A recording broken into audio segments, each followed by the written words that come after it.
Imagine writing something so personal, so fragmented, so devastatingly honest, that you had to pretend it wasn't even you who wrote it. Now imagine locking it away in a wooden trunk, never to be read in your lifetime. And yet somehow, this broken, unfinished manuscript, signed by a man who never existed, would end up becoming one of the most haunting masterpieces of the 20th century. This is not just a story about a book. It's a story about what it means to be a person, about how terrifying that really is. Fernando Pessoa was born in Lisbon, 1888, and before he even learned what permanence was, it was already slipping away. His father died when he was 5. His younger brother followed the year after. Then his mother remarried and took young Fernando across the ocean to South Africa, stealing from him not just his homeland, but the very language of his childhood. He became fluent in English, obsessed with literature.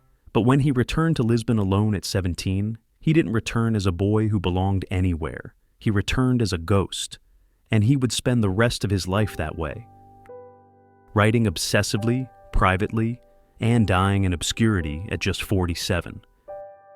He never found success, never saw fame, but he knew, somehow, that he would be remembered, and disturbingly, he was right. After his death, hidden in a wooden trunk, tens of thousands of manuscript pages were discovered. Among them, a strange, fragmented work titled The Book of Disquiet. It wasn't published until 1982, exactly 47 years after his death, the same age he was when he died. Coincidence? Maybe.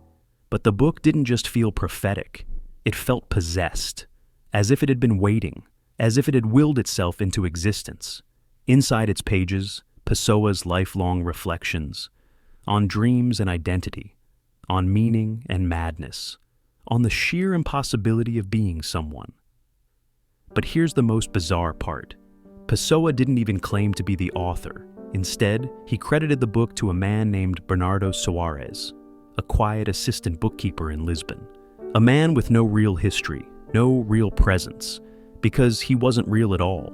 Soares was one of Pessoa's many heteronyms, not just pseudonyms, but entirely different people he created inside himself.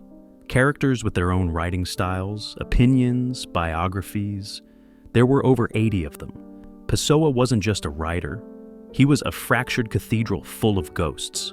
So, what do you call a book written by someone who never lived, compiled after the death of the man who didn't claim to write it, and assembled decades later by editors who never met either one? You call it a mirror, and it might just be the most honest autobiography ever written. The structure of the Book of Disquiet is more like a fever dream than a narrative. No beginning, no ending, just fragments, diary entries, poetic insights, drifting thoughts. And maybe that's the point. Because its true subject isn't Bernardo Soares, it's the fragmented, disorienting terror of being self-aware. Pessoa wrote, "I don't know how to feel or think or love.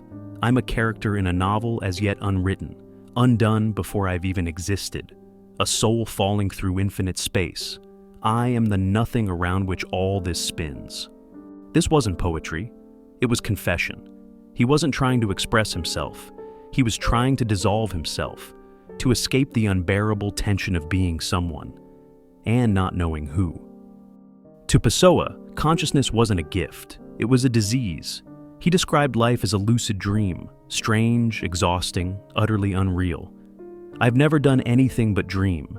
This and this alone has been the meaning of my life." But then, why write at all? Why labor for decades to produce something no one would read? Because even Pessoa, in all his nihilism, understood one quiet truth. Sometimes, the best way to survive the illness of being is to describe its symptoms. He once wrote, "If I write what I feel, it's to reduce the fever of feeling. What I confess is unimportant, because everything is unimportant." Even in admitting that nothing mattered, he found something worth saying. The Book of Disquiet is full of contradictions. It questions the point of creating. While it creates, it dismisses the possibility of understanding, while trying to explain everything. But maybe that's the genius of it. Just like a vaccine contains the very virus it protects you from, Pessoa's writing exposes you to the sickness of being so that you can learn how to carry it.